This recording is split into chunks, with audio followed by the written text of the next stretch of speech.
KV Reddy Telugu cinema చరిత్రలో గొప్ప దర్శకులలో ఒకరు.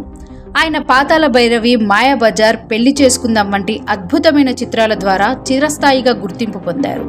కానీ ఆయన కెరీర్లో చివర్లో కష్టకాలం కూడా ఎదురైంది. 1940 చివర 1950లలో ఆయన దశాబ్దం తెలుగు చలన చిత్రానికి స్వర్ణయుగంగా మారింది.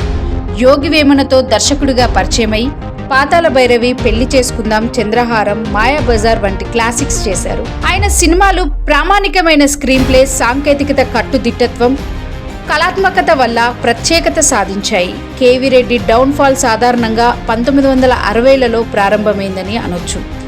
వాటికి ముఖ్య కారణాలు భారీ సెట్స్, అద్భుతమైన విజువల్స్ ఎఫెక్ట్స్ కోసం ఎక్కువ ఖర్చు చేస్తే అవి కాస్త కాస్ట్ పెరిగిపోయాయి.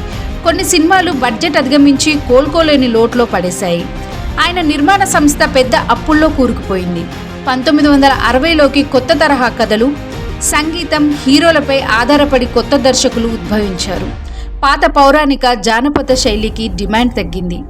పెద్ద బడ్జెట్ సినిమాలు ఫ్లాప్ అయ్యే ప్రమాదం ఉన్నందున కొంతమంది నిర్మాతలు, డిస్ట్రిబ్యూటర్లు వెనక్కి తగ్గారు.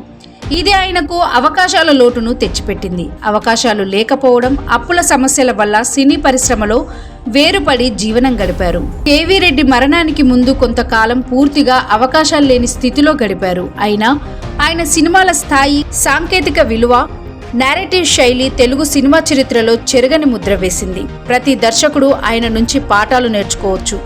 కేవీ రెడ్డి డౌన్ఫాల్ ఒక బోధన. కళాత్మకత సరే, కానీ ఆర్థిక స్థిరత్వం కూడా అవసరమే అనే సందేశాన్ని ఇస్తుంది.